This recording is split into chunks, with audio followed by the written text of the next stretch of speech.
10 abad yang lalu di dunia Islam itu ada seorang pemikir namanya Abu Bakar Al-Baqillani. Ini salah seorang pengikut kalam Asy'ari, ya. Yang pandangannya sekarang itu kalau dalam dunia modern itu disebut filsafat occasionalism, ya. Jadi prinsipnya begini, ya.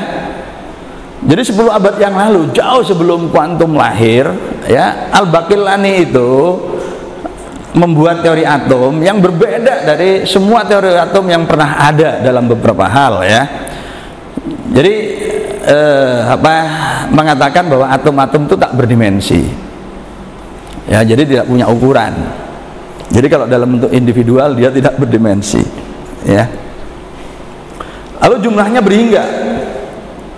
Jumlahnya berhingga. Karena apa? Karena ada ayat yang mengatakan wa ahsha kulla syai'in adada, dan segala sesuatunya itu bisa dihitung. Kalau bisa dihitung itu berarti berhingga, gitu, ya. Nah, yang menarik, yang berbeda itu ini. Ya, ini memang berbeda dari filsafat Yunani, Cina maupun India, ya. Mereka semua mengatakan infinite, begitu. Tapi yang menarik di sini bahwa atom-atom itu bisa eksis sesaat, ya. Jadi eksis saat kemudian musnah, itu. Lalu tercipta lagi. Ketika tercipta lagi itu dengan karakteristik yang sama, ya, itu. Lalu musnah lagi, kemudian tercipta lagi dengan, sekali lagi dengan sifat yang sama. Artinya, ya, atom diri kita 1 menit yang lalu, 30 detik yang lalu, 5 detik yang lalu, itu bukan diri kita sekarang. Mengapa? Karena dalam skala atomik, dalam versi Al-Baqillani itu, ya, kita sudah berkali-kali berganti, gitu loh, ya, itu. Kemudian tercipta lagi dengan sifat atom kita. Nah, ini, ya, itu.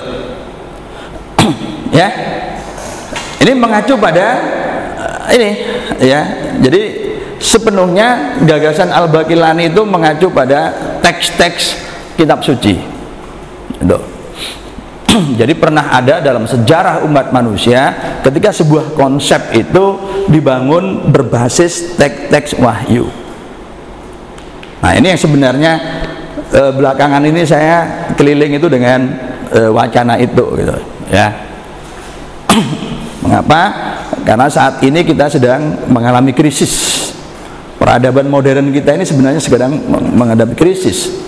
Dan yang dituding sebagai biang kerok dari krisis itu tidak lain adalah ilmu pengetahuan itu sendiri, ya, ilmu pengetahuan positivistik, ilmu pengetahuan yang telah memotong hierarki transenden ilahiyah dalam bangunannya, itu, ya.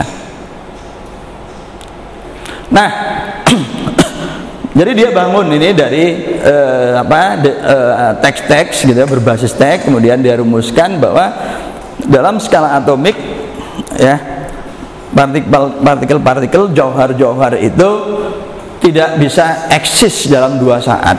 Artinya dia bisa eksis kemudian musnah, tercipta lagi, musnah, tercipta lagi dengan sifat yang sama, ya. Itulah sebabnya dalam atomisme Al-Asy'ari ini kemudian kita nggak mengenal konsep jarak, itu satu, dan juga tidak mengenal konsep kausalitas, ya, itu. Karena yang dimaksud peristiwa beruntutan itu tidak lain hanya persepsi, ya, itu. Nah, atom-atom ini, ya, eksis dan kemudian tercipta lagi, musnah, tercipta lagi dengan sifat yang sama, lalu musnah, tercipta lagi dengan sifat yang sama, sampai Allah bosan, sampai Allah menghendaki lain. Nah, itu. Jadi memang diktum dasarnya atomisme Al-Asy'ari ini berangkat dari gagasan kekuasaan Tuhan yang absolut, dalam bahasa lain dengan kesewenang-wenangan Tuhan. Nah, itu, ya. Jadi seperti itu. Jadi tidak ada lagi kausalitas. Nah, ini. Ya. Jadi eksis sesaat, eksis sesaat. Dan salah satu misi dari gagasan ini adalah menjelaskan mukjizat tongkat Nabi Musa. Jadi atom-atom tongkat itu terus-menerus tercipta sebagai atom tongkat, sampai kemudian Allah tidak menghendaki atom itu tercipta lagi sebagai atom tongkat, tapi kemudian diganti oleh Allah dengan atom ular. Jadi inilah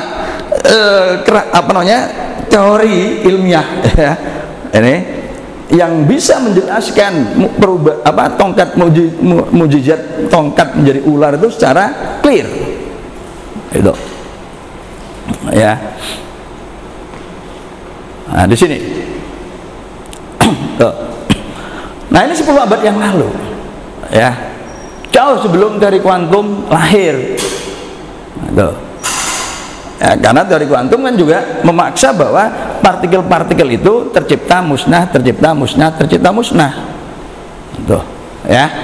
Jadi itu ya, kalau kita mau bicara penggalan sejarah pemikiran 10 abad yang lalu ya, sebelum teori kuantum.